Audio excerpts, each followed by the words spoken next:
lloran al ir sembrando sus semillas, pero regresan cantando cuando traen la cosecha. La guía familiar. El Señor les bendiga a todos, hermanos y hermanas. Es una gran bendición la que el Señor nos concede el poder llegar hasta sus hogares para que tengamos la oportunidad de poder prepararnos para este próximo fin de semana si el Señor no ha venido, y así poder estar compartiendo este tema que será de gran bendición y edificación para la vida de todos los hermanos, amigos y vecinos que comparten con nosotros en nuestra célula familiar. Así que es para mí un gusto en esta hora el poder acompañarles. El tema que nos corresponde para esta ocasión es Jonatán, el hijo herido. Y la lectura la vamos a tener en el primer libro de Samuel, en el capítulo número 20, y vamos a leer del versículo 28 en adelante. Dice la palabra del Señor. Y Jonatán respondió a Saúl: David me pidió encarecidamente que le dejase ir a Belén, diciendo: Te ruego que me dejes ir porque nuestra familia celebra sacrificio en la ciudad y mi hermano me lo ha mandado. Por lo tanto, si he hallado gracia en tus ojos, permíteme ir ahora para visitar a mis hermanos. Por esto, pues, no ha venido a la mesa del rey. Entonces se encendió la ira de Saúl contra Jonatán y le dijo: Hijo de la perversa y rebelde, ¿acaso no sé yo que tú has elegido al hijo de Isaí para confusión tuya y para confusión de la vergüenza de tu madre? Porque todo el tiempo que el hijo de Isaí viviere sobre la tierra, ni tú estarás firme ni tu reino. Envía pues ahora y tráemelo, porque ha de morir. Y Jonatán respondió a su padre Saúl y le dijo: ¿Por qué morirá? ¿Qué ha hecho? Entonces Saúl le arrojó una lanza para herirlo, de donde entendió Jonatán que su padre estaba resuelto a matar a David. Y se levantó Jonatán de la mesa con exaltada ira, y no comió pan el segundo día de la nueva luna, porque tenía dolor a causa de David, porque su padre le había afrentado. Esa es la lectura que estaremos desarrollando en el estudio que nos corresponde. Y no olvidemos que como verdad central tenemos: Jesús puede cambiar a los padres imprudentes. Esa es la verdad central, el contexto en el cual no podemos desviarnos. Como introducción podemos decir de que David y Jonatán, el hijo de Saúl, tenían una amistad muy extraordinaria, una amistad que se había desarrollado a través del tiempo y que eso les permitía de alguna manera el poder tener esa confianza necesaria, y eso le permitió a David el poder acercarse a él para comentarle de que Saúl, su padre, estaba resuelto a matarlo, a asesinarlo, y aunque Jonatán en algún momento dudaba y decía: no puede ser que mi padre tenga ese sentimiento en contra tuya, David se lo planteó y le dijo: sí, y hemos de hacer algo para que tú puedas constatarlo. Yo no me presentaré a la celebración, a la comida, y tú verás la reacción de tu padre, y lo que de ahí surja, de ahí nosotros vamos a comprender cómo las cosas andan. Fue así como ellos pactaron hacer eso, y de los resultados que de ahí surgieran se daría cuenta Jonatán de las intenciones de su padre en contra de David. Eso nos permite poder llegar al desarrollo, y en el punto número 1, nosotros encontramos como punto número 1 el enojo irracional de Saúl. Cuando llega el momento de la comida, en el primer día llegan a la comida los que habrían de participar y David no está. Saúl lo notó, pero no dijo nada, estuvo callado. Cuando llega el segundo día de la celebración, los cuales normalmente eran 3 días de celebración de la luna nueva, cuando llega la segunda oportunidad, Saúl ve una vez más que David no está ahí. Y entonces él de inmediato le pregunta a su hijo Jonatán en dónde está David. Ante esa pregunta, Jonathan intenta justificar a David diciendo, él vino a mí y me pidió permiso para ausentarse porque su familia tiene celebración en casa y nosotros lo podemos leer en el versículo número 29 y 30, diciendo, te ruego me dejes ir porque nuestra familia celebra sacrificio en la ciudad y mi hermano me lo ha mandado. Por lo tanto, si he hallado gracia en tus ojos, permíteme ir ahora para visitar a mis hermanos. Por esto, pues, no ha venido a la mesa del rey. Eso fue la justificación que Jonathan le dio a su padre acerca de la ausencia de David a la mesa. Por supuesto, esto incomodó a Saúl, y nosotros leemos lo que en el versículo número 30 de inmediato él le respondió. Entonces se encendió la ira de Saúl contra Jonathan y le dijo, hijo de la perversa y rebelde, ¿acaso no sé yo que tú has elegido al hijo de Isaí para confusión tuya y para confusión de la vergüenza de tu madre? ¿Qué es lo que nosotros podemos ver? Cuando Jonathan le da la respuesta que justifica la ausencia de David en la mesa, de inmediato Saúl se enciende en ira y comienza a atacar, a agredir a su hijo, haciéndole ver de que él se ha confabulado con David para poder justificar esa ausencia y llevarle la contraria a su padre. De inmediato, la ira de Saúl se muestra de una manera irracional, enfermiza. Se muestra muy airado, muy contrariado, pierde el control de sus emociones como también de sus acciones. Y eso lo lleva a atacar ahora a su hijo. La ira era en contra de David. Pero como David no está, él arremete en contra de aquel que tiene a su alcance. Y el que tiene a su alcance es a Jonathan, su hijo. Entonces, no solamente Saúl insulta a Jonathan, sino que se lleva de encuentro a su madre, también la insulta. Y eso nos demuestra realmente cómo las personas actúan de irracionales cuando están airadas, molestas, enojadas, cuando no tienen el control de sus emociones y de sus acciones. Saúl estaba muy preocupado porque él sabía de que Dios se había buscado a uno mejor que él y él ya lo sabía. Y eso lo llevaba a él a aferrarse al poder de la manera en la que fuera. Y él no quería en ningún momento, por supuesto, ceder, dar, tener que abdicar. Y él tenía la esperanza de que a él, en su momento, él al dejar de ser rey, su hijo Jonathan pudiera heredar el reino. Eso lo lleva a estar muy molesto y sentirse amenazado, y por esa razón él necesita, quiere eliminar a David. Y es por eso que se muestra de esa manera tan airado, tan molesto.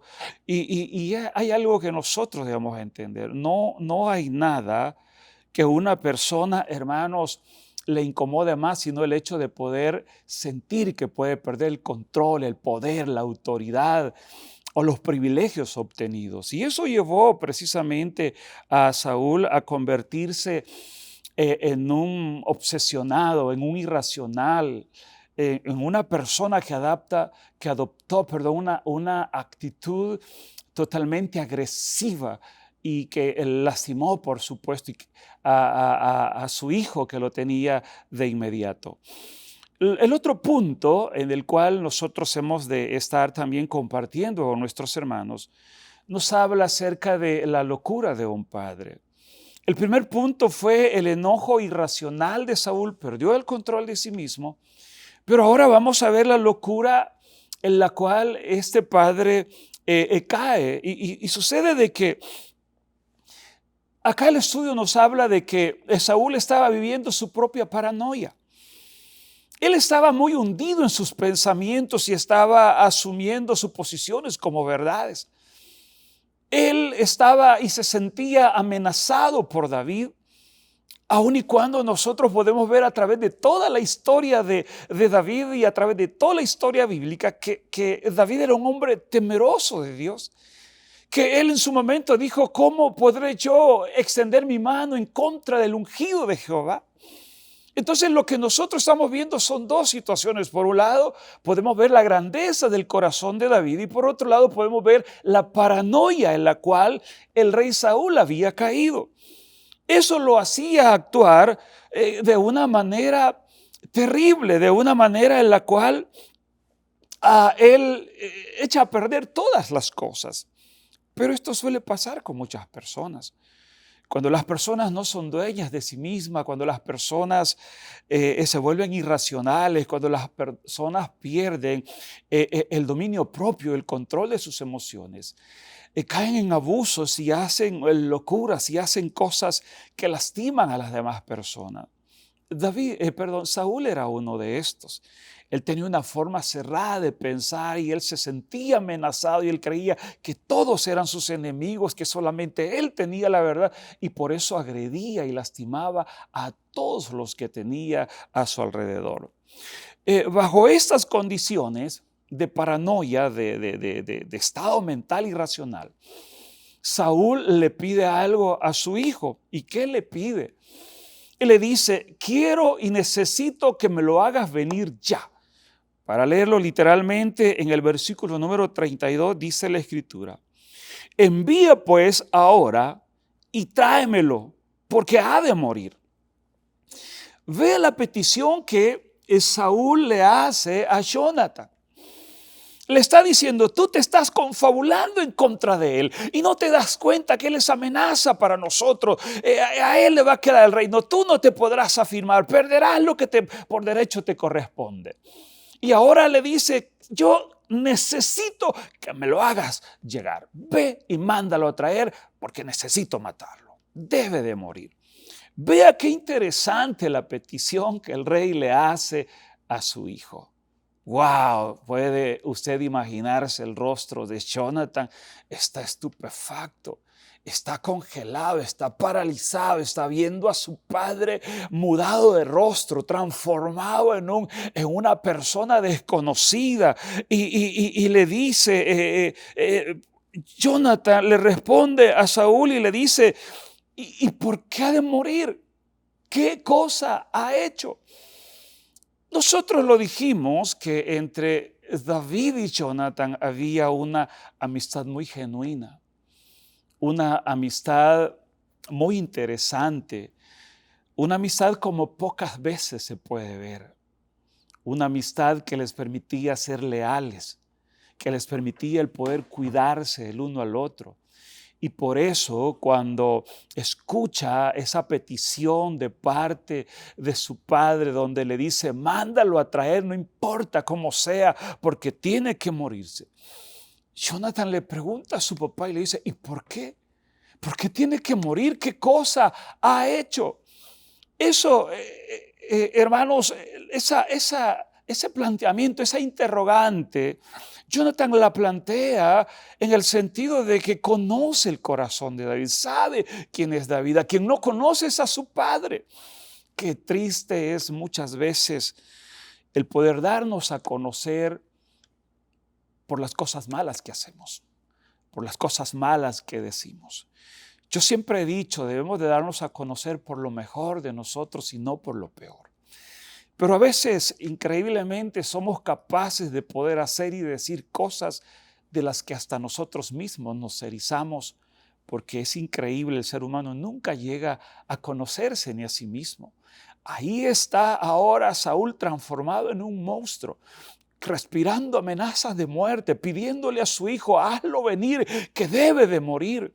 El hombre pregunta: ¿y por qué? ¿Qué mal ha hecho? Y ante eso, ante esa interrogante y ante esa situación en donde Jonathan estaba tratando de entender qué es lo que estaba pasando, entonces dice la Escritura en el versículo 33, dice: entonces Saúl le arrojó una lanza para herirlo, de donde entendió Jonathan que su padre estaba resuelto a matar a David. Vea qué terrible. Porque ante esa impotencia de poder descargar su ira, su enojo, su frustración, su molestia en la vida de David, Saúl atenta en contra de su propio hijo. ¿Cuántas personas, lastimosamente, cegados por la ira, por los celos, por el enojo, han hecho cosas devastadoras? Han lastimado personas, han hecho daño aún a los seres más inocentes. ¿A cuántos han lastimado a su propia familia? Saúl le arroja una lanza, pero no se la arroja solo por arrojarla. Él intentaba hacerlo enclavado. Él intentaba matarlo. Alguien tenía que morir, no importaba quién, si al final era David o Jonatán. Saúl quería que alguien muriera. Esa acción hizo entender a Jonatán que su padre estaba muy resuelto a lastimar, a dañar a David. Lo hirió, lo lastimó. Suele pasar, ¿cuántos padres airadamente lastiman a su familia, a sus hijos? Los insultan, les dicen palabras groseras, dañan sus sentimientos. Hemos aprendido a través de la experiencia que hay palabras que hieren más que un golpe.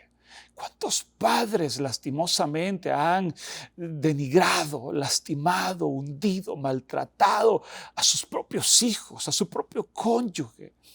Saúl era un hombre de esos. Quiera Dios que nosotros no seamos de eso. Saúl lastimó a su hijo. El tercer punto. Saúl lastimó a su hijo no porque lo hirió con la lanza. No lo hirió con la lanza, pudo esquivarla, pudo esquivar el golpe. Pero la acción de su padre asustó terriblemente a Jonatán, a llegar al punto de preguntarse: ¿y quién es este? ¿Qué le pasó? La verdad es que Jonatán pudo ver la irracionalidad y el verdadero carácter de su padre. Eso lo lastimó mucho, porque yo creo que los padres tenemos que ser protectores y no detractores de nuestros hijos. Nosotros tenemos que cuidar a nuestra familia, proteger a nuestros hijos, enseñarlos, amarlos, instruirlos, ser los proveedores, ser esas personas de confianza donde nuestros hijos pueden venir y pueden escuchar un buen consejo y pueden ver un buen ejemplo. Sin embargo, aquí vemos a Jonatán asustado, devastado. Su padre estaba mostrando su verdadera naturaleza y eso lastimó mucho a Jonatán. ¿Qué hizo Jonatán? Bueno, versículo 34, al ver esa acción de su padre, Jonatán estaba devastado. Y se levantó de la mesa, dice, y se levantó Jonatán de la mesa con exaltada ira. Y no comió pan el segundo día de la nueva luna, porque tenía dolor a causa de David, porque su padre le había afrentado. Jonatán terminó impresionado y lastimado por el accionar de su padre. ¿De qué era capaz Saúl? ¿Hasta dónde podía desbordar su locura, su irracionalidad? ¿Hasta dónde podía llegar su descontrol? Hasta el punto de querer asesinar a su propio hijo sin razón alguna. Entonces Jonatán terminó lastimado por su padre. ¿Por qué? Porque había actuado de una manera irreflexiva y alocada. Qué increíble, hermanos, jamás. Y eso es bien importante. Y recuerde que estamos trabajando acerca de la familia. Jamás un hijo podría aceptar y dar por bueno que su padre le quiera hacer daño. Pero es triste. Hay verdades alrededor nuestro de abusos. Las personas necesitan escuchar el mensaje del Evangelio. Las personas necesitan conocer a Jesús. El único que puede transformar el corazón y la mente de las personas es la palabra de Dios, es el Señor Jesús obrando y visitando esos corazones heridos en el pasado, maltratados. Muchas personas lastiman y siguen lastimando porque fueron lastimadas, porque fueron abusadas, porque fueron maltratadas.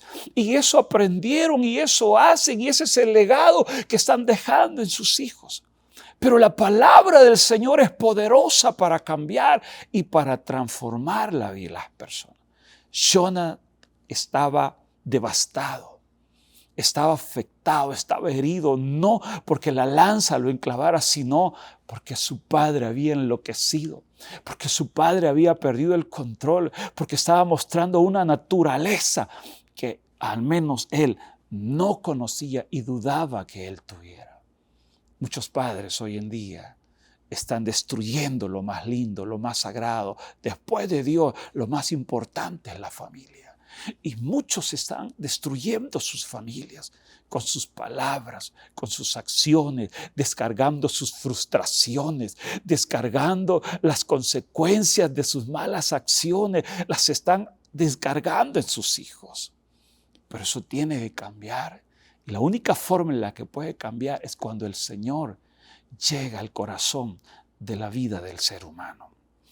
En la aplicación es extraordinaria. Por favor, no dejen de compartir esa aplicación en el final del estudio. Al igual que Saúl, hay hoy en día padres que lastiman frecuentemente a sus hijos y a su familia. ¿Y sabe qué es lo más terrible? Que a veces, hasta en los hogares cristianos. ¿Y eso qué significa? Que necesitamos que el Señor tome el control de nuestras vidas, que necesitamos reconocer la necesidad que tenemos nosotros mismos de Dios. ¿Sabe? Muchos no son capaces de asumir la responsabilidad de sus acciones y descargan en su familia sus enojos, sus iras, sus fracasos, cuando realmente tienen que reconocer y decir, no, yo fui el que fallé. Yo debo asumir con las consecuencias, debo aceptar las consecuencias de mis acciones. Pero muchos padres, en lugar de hacer eso, están descargando en la vida de sus hijos, en la vida de su cónyuge, en su familia, toda esa carga que están teniendo. Tenemos que aprender a separar también el trabajo del hogar. No podemos traer los problemas del trabajo a la casa, ni llevar las dificultades de casa al trabajo, ni las situaciones que nos acontecen en el camino. Tenemos que ventilarlas fuera y proteger a nuestra familia. Y la verdad es que los hijos cargan con situaciones ingratas en las que no tienen ninguna responsabilidad. Debemos amar y cuidar esa familia que Dios nos ha dado, esos hijos que Dios ha puesto bajo nuestra responsabilidad, y debemos hacer de Jesús el centro de nuestro corazón, para que Él cambie y transforme nuestra mente, para que Él sane nuestras heridas, para que Él nos llene de amor y así nosotros podamos ser de bendición a nuestra familia, a nuestros hijos, podamos ser de bendición a la obra del Señor y a la sociedad que tanto necesita ver hombres y mujeres transformados con valores del reino en sus corazones. Mis amados hermanos, que el Señor los use mucho, que el Señor los respalde y que esta palabra que ustedes puedan estar llevando sea de mucha bendición a esas vidas que están necesitadas de saber que el Señor es la respuesta para su necesidad. Dios les bendiga mucho y les use, mis amados hermanos. Amén. Lloran al ir sembrando sus semillas, pero regresan cantando cuando traen la cosecha. La guía familiar